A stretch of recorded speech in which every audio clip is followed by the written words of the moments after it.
तेरे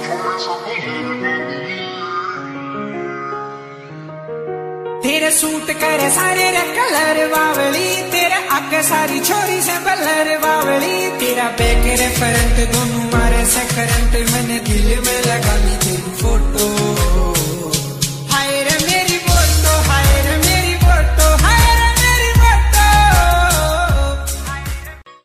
hello defence lovers, स्वागत है आपका डिफेंस ज्ञान सीरीज के फ्रेश एपिसोड में। जैसा कि पिछले डिफेंस अपडेट में हमने आपको बताया था कि इंडियन आर्मी लद्दाख जैसे हाई ऑल्टीट्यूड एरियाज पर तैनात करने के लिए इमरजेंसी प्रोक्योरमेंट प्रोसेस के तहत अब लाइट टैंक्स को खरीदने की तैयारी में है, जिसमें कई सारे रशियन और यूरोपियन लाइट टैंक्स के डिजाइन कंटेंडर्स के तौर पर शामिल होंगे। लेकिन इस कॉन्टेस्ट में रशिया का 2S25 split SD light tank एक फ्रंट रनर के तौर पर दिखाई दे रहा है, क्योंकि ये वो लाइट टैंक है जिस पर इंडियन आर्मी पहले भी दिलचस्पी दिखा चुकी है। और इन लाइट टैंक्स की खरीद मुख्य रूप से इसलिए की जा रही है क्योंकि सैटेलाइट इमेजेस से इस बात का खुलासा हुआ था कि चीन ने LAC के पार अपने ZTQ यानी कि टाई 15 लाइट टैंक्स को डिप्लॉय कर रखा है, और इन लाइट टैंक्स के बदौलत उन क्षेत्रों पर भी तैनाती की जा सकती है जहां पे हैवी या मीडियम टैंक्स की मूवमेंट करना इम्पॉसिबल होता है। और इसके अलावा डिफेंस अपडेट में हमने आपको DRDO के भी एक लाइट टैंक के बारे में बताया था। तो आज के एपिसोड में हम एक तरीके का कंपैरिजन करने वाले हैं कि जो DRDO द्वारा बनाया गया लाइट टैंक है, क्या वो चाइना के टाई 15 लाइट टैंक को टक्कर दे सकता है या नहीं।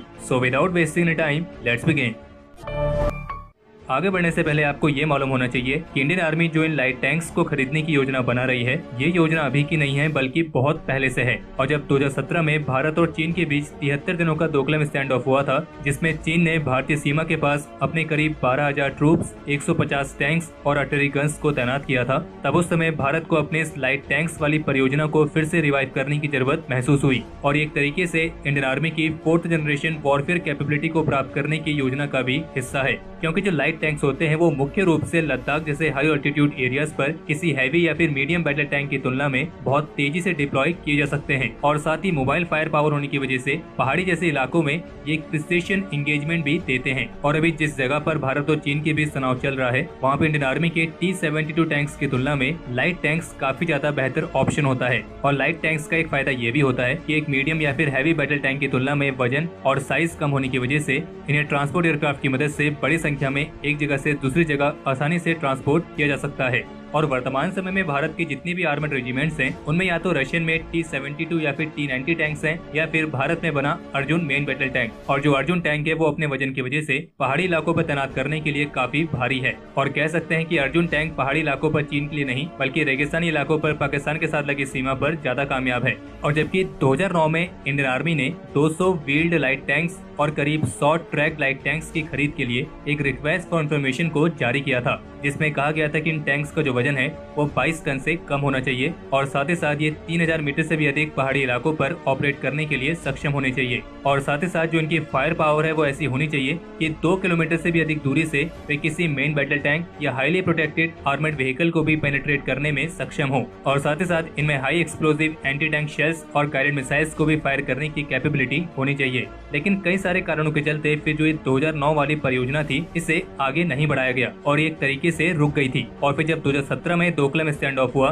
तब आर्मी को महसूस हुआ कि उन्हें लाइट टैंक्स को अपनी सर्विस में इंट्रोड्यूस करना चाहिए। अब बात करते हैं DRDO के लाइट टैंक की। तो 2009 तक DRDO भी BMP-2 चेसिस के आधार पर एक लाइट टैंक को विकसित कर चुकी थी, जिसके प्रमुख हथियार के तौर पर 105 mm की सेमी ऑटोमेटिक टरेट लगाई गई है, और ये एक ट्रैक एम्फीबियस लाइट टैंक है। और जबकि DRDO ने तो लाइट टैंक्स को 1980 से ही विकसित करना शुरू कर दिया था, और DRDO ने इसकी शुरुआत की थी BMP के 90 mm के टरेट को 105 mm की टरेट से रिप्लेस करके। लेकिन दुर्भाग्यवश DRDO के इस प्रयास को कभी भी औपचारिक रूप से अपनाया ही नहीं गया, वरना DRDO तो 1990s में लाइट टैंक को डेवलप कर चुका था, लेकिन आर्मी की तरफ से कोई भी डिमांड ना होने की वजह से इसे 1994 में बंद करना पड़ा। हालांकि जो इसके फायरिंग ट्रायल्स हैं वो अगस्त 1996 तक जारी रहे थे, लेकिन DRDO ने एक बार फिर से रशिया के BMP-2 इन्फेंट्री फाइटिंग व्हीकल के लाइसेंस प्रोड्यूस वेरिएंट, जिसे हम सभी सरहद के नाम से जानते हैं, इसके चेसिस के आधार पर एक बार फिर से लाइट टैंक को विकसित किया, जिसमें उन्होंने इसके 90 mm की टरेट गन को 105 mm की गन से रिप्लेस किया। और ऐसा करने का प्रमुख उद्देश्य ये था कि इस व्हीकल की मोबिलिटी से बिना कोई सेक्रीफाइस किए इसे हाई कैलिबर वेपन के तौर पर विकसित किया जाए। और इसी BMP-2 के आधार पर जो लाइट टैंक विकसित किया गया, उसका कंफर्मेशन DRDO ने 2009 में दिया था।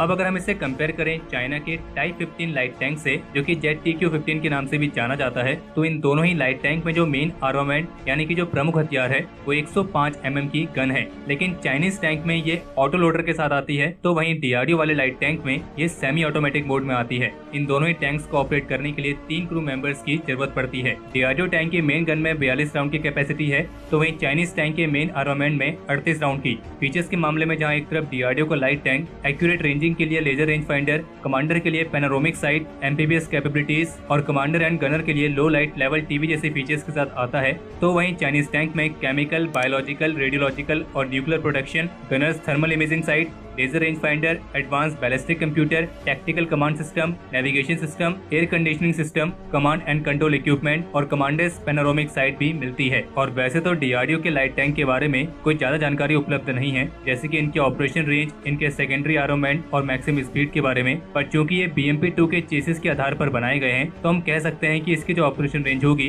वो 500 से 600 किलोमीटर, मैक्सिमम स्पीड 65 किलोमीटर प्रति घंटा और सेकेंडरी आर्मामेंट के तौर पर 7.62 mm की मशीन गन शामिल होगी। लेकिन अगर टेक्नोलॉजीज के हिसाब से देखा जाए तो इस मामले में चाइनीज टैंक DRDO के लाइट टैंक से थोड़ा आगे है, क्योंकि इसमें लेटेस्ट टेक्नोलॉजीज का इस्तेमाल किया गया है। लेकिन अगर आप कंपेयर करेंगे चाइनीज टैंक को रशिया के 2S-25 स्पिरिट SD टैंक से, तो फिर रशियन टैंक चाइनीज टैंक से हर मामले में आगे ही जाएगा, फिर चाहे बात फायर पावर की हो या फिर मोबिलिटी की। अब बाकी देखना यह है कि इंडियन आर्मी अपने लाइट टैंक्स की खरीद के लिए विदेशी विकल्प को चुनती है या फिर स्वदेशी विकल्प को। लेकिन अब ये कंफर्म है कि जो 1990s में इंडियन आर्मी को इस तरह के लाइट टैंक्स की जरूरत नहीं थी, लेकिन अब आज के हालातों को देखते हुए इंडियन आर्मी की जो सोच है वो माउंटेनियस टेरेन में ऑफेंसिव रोल के लिए 2 माउंटेन डिवीजन को डिप्लॉय किए जाने के साथ ही अब बदल रही है और इस तरह के लाइट टैंक्स की इंडियन आर्मी को वाकई में जरूरत है।